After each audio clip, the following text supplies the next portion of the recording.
काल काय झालं, मी केले मोमोज, पनीर मोमोज आणि ते पण मी गव्हाच्या पिठाचे केलेले होते, मैद्याचे नाही. मैद्याचे कोणी खात नाही घरात. मग म्हटलं छान गव्हाच्या पिठाचे आहे ना मोमोज करूयात, तर पनीर मोमोज केले. त्यातलं गव्हाचं पीठ आहे ना थोडंसं उरलेलं होतं, मग मी ते ठेवलं होतं. आणि मग आज मी काय केलं, त्याचा पास्ता केला. ओ माय गॉड, मस्त झाला आहे ना ह्या पद्धतीने. म्हणजे त्याला चौकोनी असे कट केले आणि त्याला थोडाफार काहीतरी आकार वगैरे देऊन ते उकडवले पाण्यात.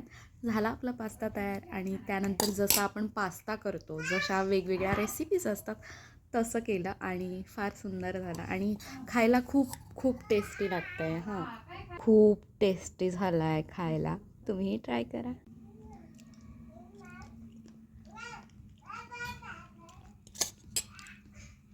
आपण मॅगी करतो, कोरियन मॅगी, त्या पद्धतीने मी हा पास्ता केला आहे. मस्त लागतं.